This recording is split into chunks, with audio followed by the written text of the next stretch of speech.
Hi 10th standard students, good evening all. So today we are going to see botany lesson chapter 18 heredity, that means unit 18 பார்க்க போறோம். So நம்ம already unit 17 முடிச்சிட்டோம், reproduction in animals and plants முடிச்சிட்டோம். So இப்போ நம்ம பார்க்க போறது heredity, ஓகேவா? So heredity அப்படினா என்ன அப்படினா பரம்பரை அப்படினு சொல்லுவோம் இல்லையா, ஜெனரேஷனா வருதா, ஸோ அதுதான் ஹெரிடிட்டி. ஸோ இந்த லெசன் ஃபுல்லாக நம்ம அதான் படிக்க போகிறோம். ஸோ நம்மளோட லேர்னிங் அப்ஜெக்டிவ்ஸ் பார்த்தீங்கன்னா நம்ம இதில் என்னென்ன படிக்க போகிறோம் அப்படின்றத கொடுத்துருக்காங்க. So know about Mendelian laws, ஓகேவா? ஸோ மெண்டலியன் லாஸை பற்றி இந்த லெசன் ஃபுல்லாக நம்ம படிக்க போகிறோம். தட் மீன்ஸ் இந்த லெசனில் படிக்க போகிறோம். Differentiate between phenotype and genotype. So ஃபீனோடைப்னா என்ன, ஜீனோடைப்னா என்ன அப்படின்றத படிக்க போகிறோம்.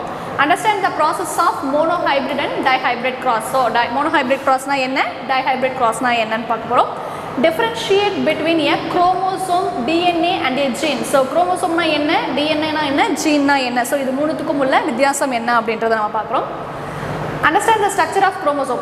So chromosome ஓட ஸ்ட்ரக்சர் எப்படி இருக்கும் அப்படின்றத பார்க்கறோம்.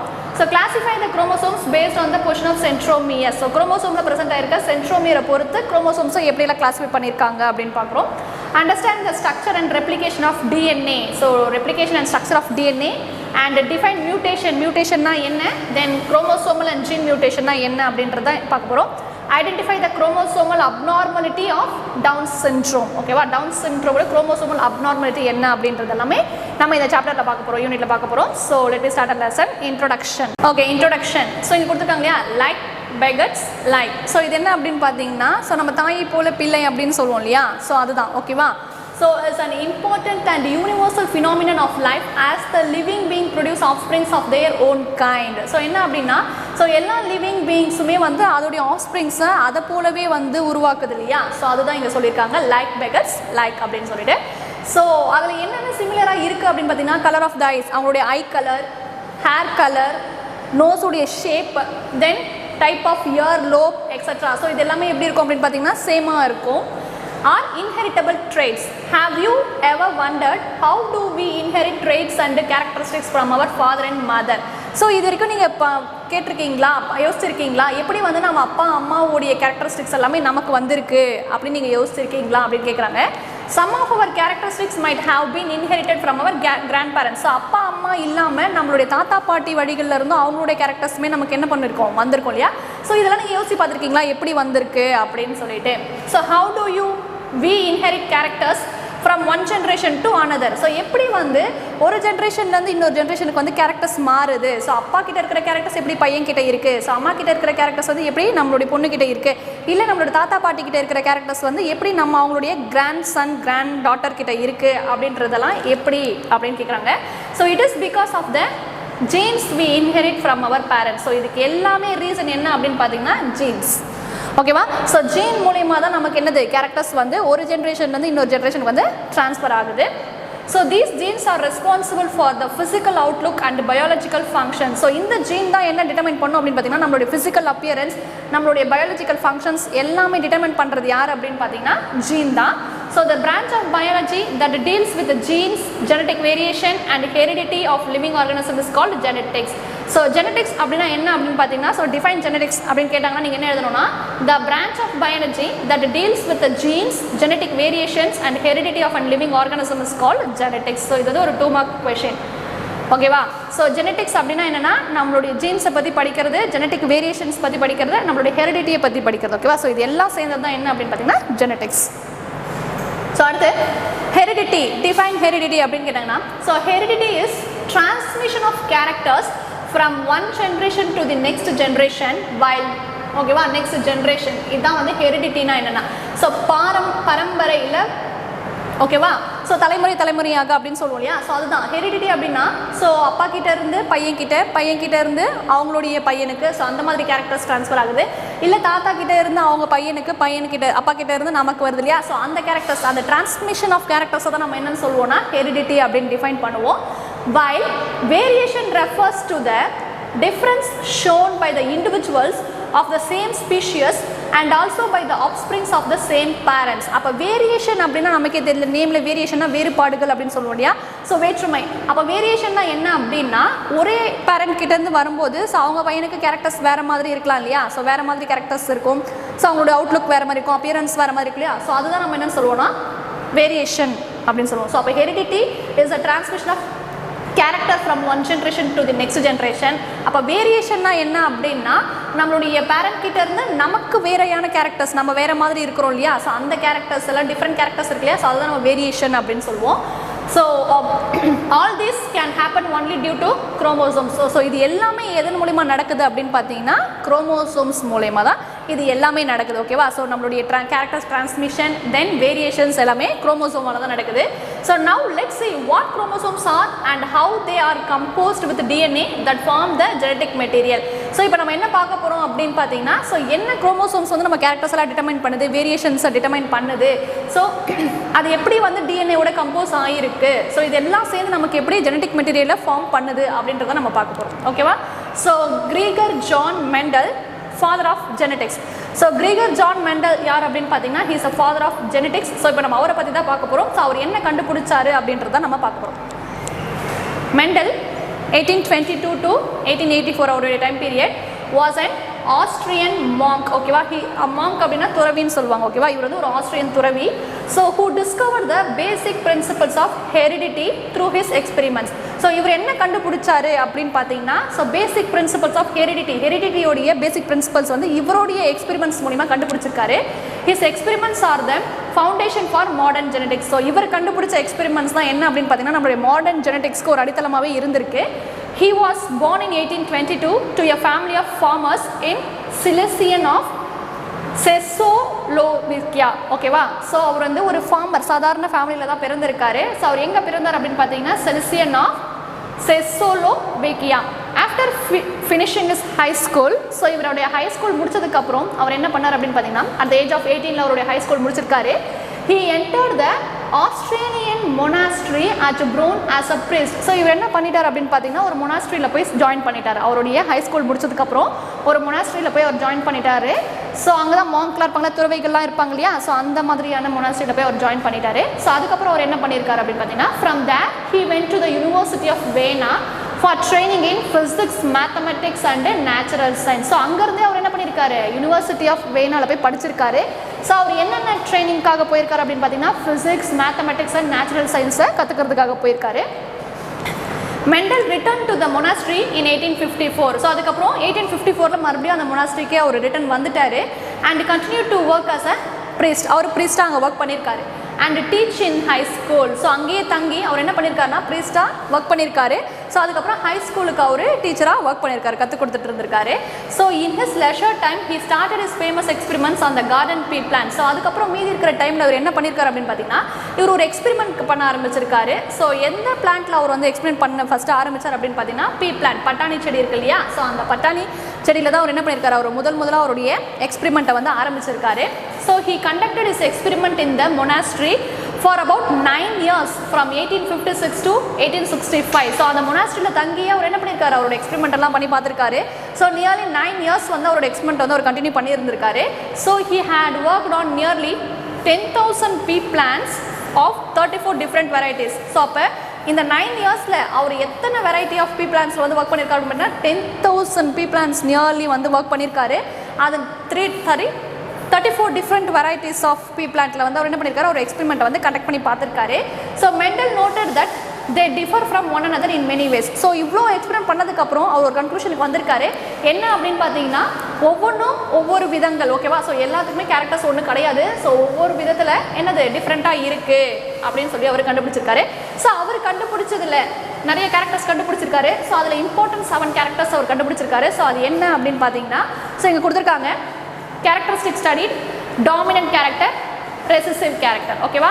ஸோ இவர் கண்டுபிடிச்ச தட் மீன்ஸ் 7 கேரக்டர்ஸ் என்னென்ன அப்படின்னு பார்த்தீங்கன்னா, seed shape, seed colour, seed coat colour, seed colour. So ஓகேவா, விதையோடைய ஷேப் எப்படி இருக்குது அப்படின்னு சொல்லிட்டு, தென் சீடோட கலர் எப்படி இருக்குது, தென் சீட் கோட் அதோடைய அவுட்டர் கவரிங் கலர் எப்படி இருக்குது, then pod shape, pod colour, then flower position in the plant and the stem உடைய லென்த். ஓகேவா? These are the 7 characters, contrasting characters used by Mendel. So dominant character, recessive character இருக்கும்போது என்ன மாதிரியான ஷேப்பில் இது இருக்கும் அப்படின்னு சொல்லிட்டு பார்த்தோம் அப்படின்னா, ரவுண்ட் டாமினன்ட் கேரக்டர் இருக்கும்போது சீட் வந்து ரவுண்டாக இருக்குது, ரெசசிவ் கேரக்டரில் ரிங்கிள்டாக இருக்குது. ஓகேவா? தென் சீட் கலர் வந்து டாமினன்ட் கேரக்டராக இருக்கும்போது எல்லோயிஷாக இருக்குது. ஸோ இங்கே க்ரீன் கலரில் இருக்குது. ஸோ சீட் கோட் கலர் வந்து கலர்டாக இருக்குது ஓகேவா. சீட் கோட் வந்து கலர்டாக இருக்குது, இங்கே ஒயிட் கலராக இருக்குது. தென் பாட் ஷேப் அப்படின்னா நீங்கள் பட்டாணி பார்த்துருப்பீங்க, அது பார்க்கறதுக்கு பாட் ஷேப் மாதிரி இருக்கும். ஸோ அது எப்படி இருக்கும்னா தட்டையாக இருக்குது, இன்ஃப்ளேட்டடாக இருக்குது ஓகேவா. டாமினன்ட் கேரக்டராக இருக்கும்போது, ரெசிசிவ் கேரக்டராக இருக்கும்போது எப்படி இருக்குன்னா கன்ஸ்ட்ரக்டட். ஸோ பார்த்தீங்கன்னா ஒவ்வொரு சீடுக்கும் ஒவ்வொரு தட் மீன்ஸ் கம்பார்ட்மெண்ட் மாதிரி இருக்கும் ஓகேவா. ஸோ அதுதான் கன்ஸ்ட்ரக்டட் அப்படின்னு சொல்லுவோம். அண்ட் பாட் கலர் வந்து டாமினன்ட் கேரக்டரில் க்ரீனாக இருக்குது, இங்கே ரெசிசிவ் கேரக்டரில் எல்லோவாக இருக்குது. ஃப்ளாப் பொசிஷன் பார்த்தீங்கன்னா ஆக்சிலரி ஓகேவா. தென் இங்கே டெர்மினலில் இருக்குது. தென் ஸ்டெம் லென்த் வந்து பார்த்தீங்கன்னா லாங்காக இருக்குது டாமினன்ட் கேரக்டரில், தென் ரெசிசிவ் கேரக்டரில் ஷார்ட்டாக இருக்குது. ஸோ இதுதான் வந்து அவர் யூஸ் பண்ண 7 கேரக்டர்ஸ் ஓகேவா. ஏன்னா அவர் கண்டக்ட் பண்ண எக்ஸ்பெரிமெண்ட் வந்து எந்த பிளான்ட்டில் பண்ணார் அப்படின்னு பார்த்தீங்கன்னா பீ பிளான்ட், பட்டாணி செடியில் பண்ணியிருக்காரு. ஸோ அவர் யூஸ் பண்ண இந்த 7 கேரக்டர்ஸ் தான். ஸோ அது டாமினன்ட் கேரக்டராக இருக்கும்போது நம்மளுடைய seed shape, seed colour, seed coat கலரில் எப்படி இருந்தது, தென் ரெசிசிவ் கேரக்டராக இருக்கும்போது எப்படி இருந்தது அப்படின்றத அவர் என்ன பண்ணியிருக்காருங்க ஒரு சார்ட்டாக போட்டிருக்காங்க ஓகேவா. ஸோ அடுத்து ரீசன்ஸ் ஃபார் மெண்டல் சக்ஸஸ் ஓகேவா. ஸோ இவர் எக்ஸ்பிளைன் பண்ணார் இல்லைங்களா. ஸோ எக்ஸ்பிளைன் பண்ணும்போது அவருடைய சக்ஸஸ் என்ன, ரீசன் என்ன, அவர் எக்ஸ்பிளைன் சக்ஸஸ் ஆனதுக்கான ரீசன் என்ன அப்படின்னு சொல்லி கேட்டிருக்காங்க. ஸோ அதெல்லாம் என்னன்னு சொல்லியிருக்காங்க ஓகேவா. என்ன ரீசன் அப்படின்னு பார்க்கலாம்.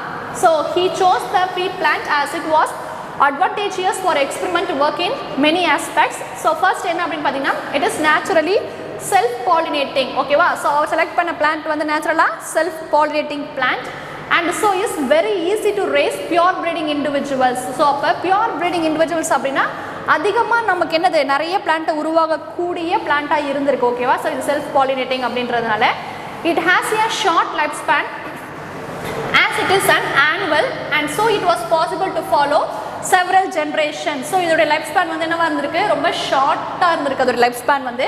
ஏன் அப்படின்னு பார்த்தீங்கன்னா இது ஒரு annual plant and so it was possible to follow several generations. It is easy to cross pollinate. So இது ஒரு நேச்சுரலாக செல்ஃப் பாலினேட்டிங்காக இருந்தாலும் நமக்கு கிராஸ் பாலினேட் பண்ணுறதுக்கு ஈஸியாக இருந்திருக்கு. It has deeply defined contrasting characters. So இங்கே நம்ம முன்னாடி பண்ணோம் இல்லையா, அந்த கான்ட்ராஸ்டிங் கேரக்டர்ஸ் எல்லாமே நம்ம இதில் டிஃபைன் பண்ணியிருக்கோம். The flowers are bisexual. So இதில் இருந்த ஃப்ளவர்ஸ் எல்லாமே பைசெக்சுவல் ஃப்ளவர்ஸாக இருந்திருக்கு ஓகேவா. So these are the reason why Mendel's experiment became success ஓகேவா. ஸோ அடுத்து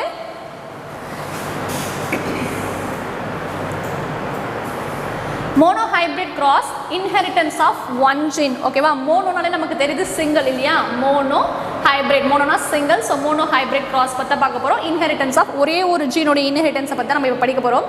so crosses involving inheritance of only one pair of contrasting characters ஓகேவா. ஸோ ஒரே ஒரு கான்ட்ராஸ்டிங் கேரக்டர்ஸை இன்வால்வ் பண்ணுற அந்த இன்ஹெரிட்டன்ஸ் தான் நம்ம என்னன்னு சொல்லுவோம், மோனோ ஹைப்ரிட் கிராஸ் அப்படின்னு சொல்லுவோம். ஸோ ஃபார் எக்ஸாம்பிள் என்ன அப்படின்னா it is a cross between two forms of a single trait like a cross between tall and a dwarf plant. So நம்ம இப்போ ஒரு டால் பிளான்ட்லையும் டுவார்ஃப் பிளான்ட்டையும் நம்ம கிராஸ் பண்ண போகிறோம். ஸோ நம்ம அதில் கிடைக்குது இல்லையா, ஸோ அதுதான் மோனோ ஹைப்ரிட் கிராஸ் அப்படின்னு சொல்லுவோம். So Mendel's explanation of monohybrid cross parental generation. So monohybrid கிராஸை பற்றி மெண்டல் என்ன எக்ஸ்பிளைன் பண்ணியிருக்காரு, அவர் என்ன எக்ஸ்பிளைன் பண்ணியிருக்காரு அப்படின்றத பார்க்கலாம். So first parental generation. So parental generation is nothing but என்னன்னா pure breeding tall plant and a pure breeding dwarf plant. So இதோட பேரண்ட் யார் அப்படின்னு கேட்டிங்கன்னா pure breeding tall plant and pure breeding dwarf plant ஓகேவா. ரெண்டு எடுத்துருந்துருக்காரு. So இவர் F1 ஜென்ரேஷனில் first ஜென்ரேஷனில் என்ன அவர் நோட் பண்ணியிருக்காரு அப்படின்னா plants raised from the seeds of pure breeding parental cross in F1 generations were tall and monohybrid. So அப்போ ஒரு பியூர் ப்ரீடிங் பேரண்டல் கிராஸ்லேருந்து உருவாகின பிளான்ட் F1 ஜென்ரேஷனில் உருவாகின பிளான்ட் வந்து எல்லாமே டால் பிளான்ட்டாக இருந்திருக்கு, தென் எல்லாமே மோனோஹைப்ரிடாக இருந்திருக்கு F1 ஜென்ரேஷனில் ஓகேவா. அடுத்து F2 ஜென்ரேஷன் என்ன பண்ணியிருக்காங்க அப்படின்னு பார்த்தீங்கன்னா selfing of the F1 monohybrids resulted in tall and dwarf plants respectively. So அப்போ நம்மளோட F1 ஜென்ரேஷனில் நமக்கு என்ன கிடச்சிச்சு, எல்லாமே டால் பிளான்ஸ் அண்ட் மோனோஹைப்ரிட் பிளான்ஸ் கிடச்சது இல்லையா.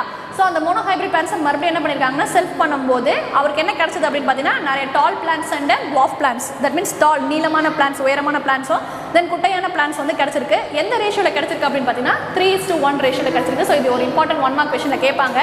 So the actual number of tall and dwarf plants obtained by Mendel was. So அப்போ எவ்வளோ நம்பர்ஸ் தான் வந்து இவருக்கு டால் பிளான்ஸ் கிடச்சிருக்கு, dwarf plants கிடச்சிருக்கு அப்படின்னு பார்த்தீங்கன்னா 787 டால் பிளான்ஸ் கிடச்சிருக்கு, தென் 277 dwarf plants கிடச்சிருக்கு நமக்கு ஓகேவா. ஸோ அதை 3:1 ரேஷியோவில் கிடச்சிருக்கு.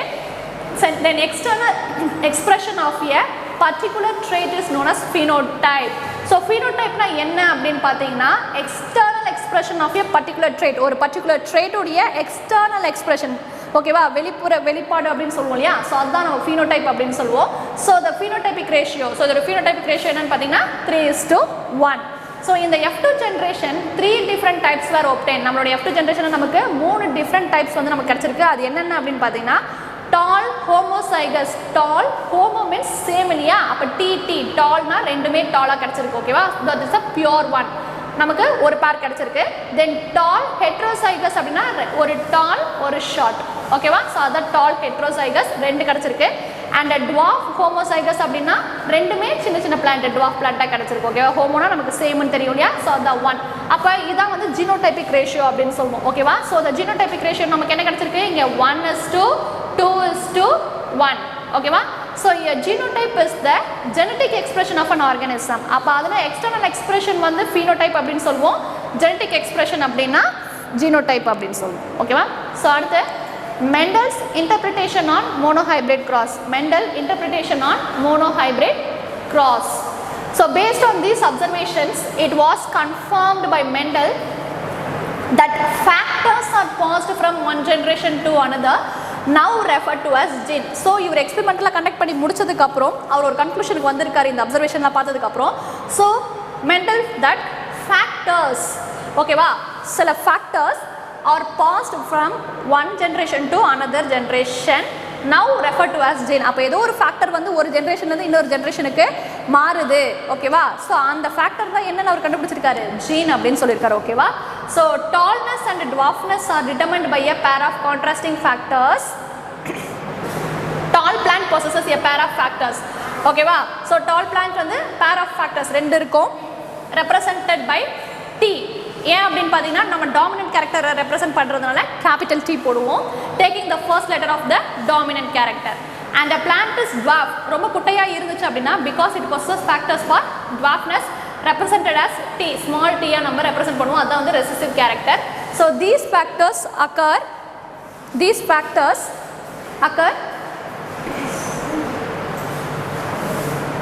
ஓகேவா, ஸோ நம்ம இங்கே occur in pairs and may be alike as in pure breeding tall plants. ஓகேவா, ஸோ டால் பிளான்ஸ் டினோட் பண்ணுறதுக்கு கேபிட்டல் T ரெண்டுமே டாலாக இருந்துச்சுன்னா கேபிட்டல் T ரெண்டு போடுவோம். அண்ட் டுவாஃப் பிளான்ஸாக ரெண்டுமே டுவாஃப் பிளான்ஸாக கிடச்சிதுன்னா நமக்கு TTன்னு போடுவோம் இல்லையா. So this is referred to us homozygous. நம்ம ஆல்ரெடி பார்த்துட்டோம், ரெண்டு பிளான்ட்டுமே சேம் இருந்துச்சுன்னா நம்ம ஹோமோசைகஸ் அப்படின்னு சொல்லுவோம். ஓகேவா, ரெண்டுமே டாலாக இருந்தாலும் ரெண்டுமே டுவாஃபாக இருந்தாலும், ஸோ டால் ஒரு பிளான்ட் டுவாஃப் ஒரு பிளான்ட் அப்படி இருந்தால் நம்ம என்ன சொல்லுவோம், ஹெட்ரோசைகஸ் பிளான்ட் அப்படின்னு சொல்லுவோம். ஓகேவா, so if they are unlike means ஒரு டால் ஒரு டுவாஃப் அப்படி இருந்தால் they are referred to us heterozygous. ஓகேவா, so two factors making up a pair of contrasting characters. Two factors நம்ம ஆல்ரெடி சொல்லிட்டோம், factors தான் நம்ம இப்போ என்னன்னு சொல்றோம், genes அப்படின்னு சொல்றோம் இல்லையா. So the two factors making up a pair of contrasting characters are called alleles. அப்ப two factors making a pair of contrasting character, ரெண்டு factors ஒண்ணா சேர்ந்து ஒரு contrasting character உருவாக்குது அப்படின்னா அதுக்கு பேர் தான் நம்ம என்ன சொல்வோம், alleles அப்படின்னு சொல்லுவோம். or allelomorphs. One member of each pair is contributed by one parent. So இங்கே ரெண்டு ஃபேக்டர்ஸ் இருக்கு இல்லையா, அப்போ ஒவ்வொரு பேரண்ட்லேருந்து நமக்கு ஒரு ஃபேக்டர் வரும். ஸோ இது ரெண்டும் சேர்ந்து நமக்கு என்னது, ஒன்று பேர் ஆகி ஸோ டிஃப்ரெண்ட் கான்ட்ராஸ்டிங் கேரக்டர்ஸை உருவாகுது இல்லையா. ஸோ அதுக்கு பேர் தான் அல்லீல்ஸ் ஆர் அல்லிமோமார்ஃப்ஸ் அப்படின்னு சொல்லுவோம். When two factors for alternative expression of a trait are brought together by fertilization, only one expresses itself, tallness masking the expression of the other, dwarfness. The character which expresses itself is called dominant condition and that which is masked is called recessive condition. So அப்போ நம்ம ரெண்டு factors இருக்குன்னு சொல்லிட்டோம் இல்லையா, ரெண்டு ஃபேக்டர்ஸும் பேரப் ஆகி நமக்கு contrasting கேரக்டர்ஸை கொடுக்கறதுக்கு பேர் தான் நம்ம அல்லீல்ஸ் அப்படின்னு சொன்னோம். ஸோ இந்த அல்லீல்ஸ் வந்து ரெண்டு டிஃப்ரெண்ட் பேரண்ட்கிட்டேருந்து ஒன்று வரும். ஓகேவா, ஸோ அப்போ when two factors for alternative expression, ரெண்டு alternative expressionக்கு நம்ம ரெண்டு ஃபேக்டர்ஸ் எடுக்கும்போது of a trait are brought together by fertilization, ரெண்டுத்தையும் நம்ம ஒன்றா கொண்டு வரோம் by a process of fertilization. So only one express it self, அப்போ ரெண்டுமே ஒன்றா கொண்டு வரும்போது அங்கே ஒரே ஒரு கேரக்டர் மட்டும் தான் என்ன பண்ணுது, அதோடைய கேரக்டரை எக்ஸ்பிரஸ் பண்ணுது.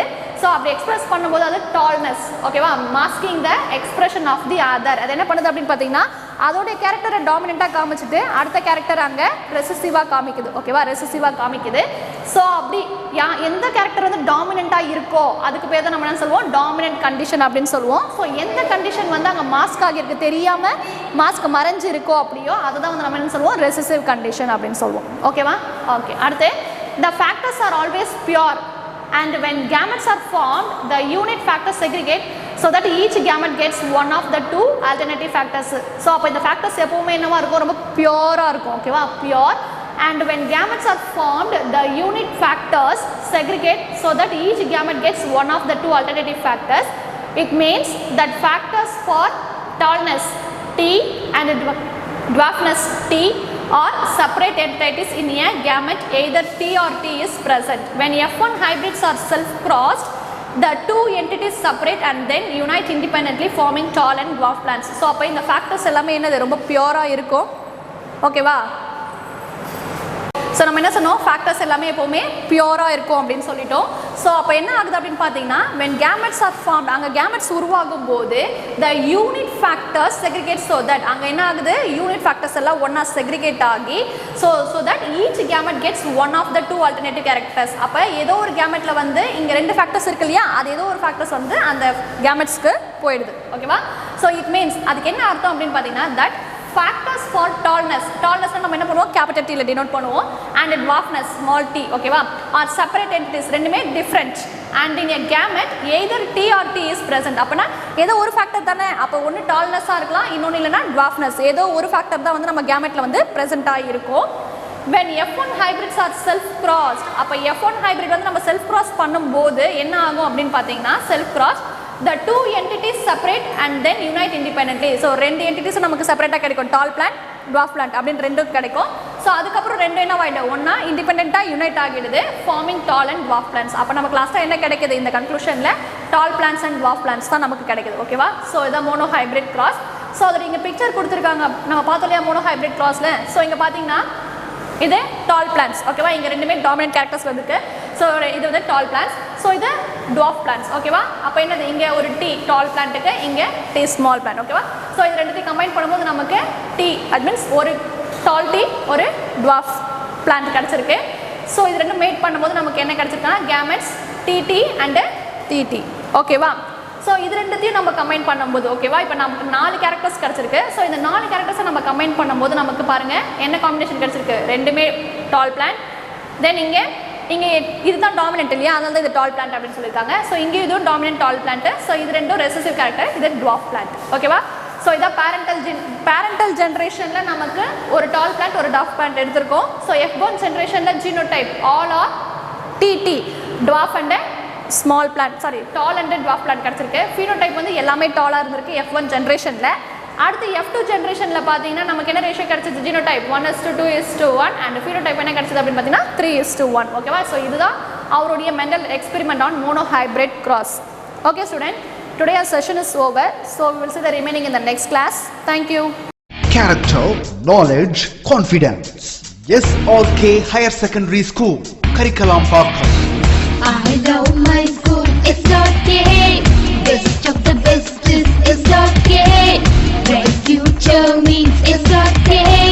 Quality education, SRK. Knowledge forever, love forever. Faithful friends to see the culture. Lovely teachers can promise them. What's the culture we will start them. I love my school, SRK. Best of the best is SRK. Bright future means SRK. Quality education, SRK. Admission is going on from pre-KG to 12th standard. Group A1A, Maths, Physics, Chemistry, Biology. Group A1B, Physics, Chemistry, Computer Science and Biology. Group A2, Maths, Physics, Chemistry and Computer Science. Group A3, Accountancy, Economics, Commerce and Computer Application. SRK Higher Secondary School, 45/7, Dilliyanur Main Road, Karikalampakam, Puducherry 7.